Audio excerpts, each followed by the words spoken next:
ఇది వచ్చి కులాకారు, పాలు పోసుకుంటుంది. ఇప్పుడు బియ్యం రైస్ తయారవుతుంది, రైస్ అని తింటాం కదా, రైస్ తయారవుతుంది. సో ఇదంతా కులాకారు. ఇది శ్రీవరి సాగు అని కూడా అంటారు, మన సంప్రదాయం నేమ్లో శ్రీవరి సాగు అంటారు. ఒక తాడు కట్టి లైన్గా నాటుతాం అనమాట. ఇందులో కలుపు లేదండి, అసలు ఎందుకో తెలియదు. వరికి చాలా కలుపు వస్తుంది, నీళ్ళలో బతికే కలుపు కూడా ఉంటుంది. ఎక్కువ కలుపు రాకుండా ఉంటుందని చెప్పేసి మన వాళ్ళు నీళ్ళు ఎక్కువ పెడతారు, వరికి అవసరం లేదు. ఇది ఇక్కడ కూడా బతికేస్తుంది వరి, మీకు తెలుసా, నీళ్ళు లేకుండా వరి బతుకుతుంది. నేను పెంచాను ఒకసారి, కాకపోతే కలుపు ఎక్కువ వస్తుంది. కలుపు తక్కువ రావడం కోసం ఇలా చేయాలన్నమాట. ఇలా హైబ్రిడ్కి పక్కన ఉండుంటే మీకు ఎక్స్ప్లెయిన్ చేయగలిగేదాన్ని ఈజీగా. కెమికల్తో పండించే హైబ్రిడ్ రైస్కి దీనికి డిఫరెన్స్ ఏంటనేది. ఈ మధ్యలో నుంచి నడుచుకుంటూ మనం కషాయాలు కొడతాం.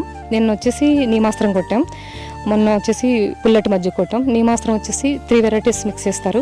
వేప ఆకుల్ని ముద్ద చేస్తాము, ఆవు పేడ, ఆవు మూత్రం, ఈ 3 కలిపేసి 24 గంటలు మురగబెట్టిన తర్వాత నీమాస్త్రం అవుతుంది. సర్వనోగ నివారణ అంటే ఎలాంటి తెగుళ్ళైనా అది కంట్రోల్ చేస్తుంది నీమాస్త్రం. అంటే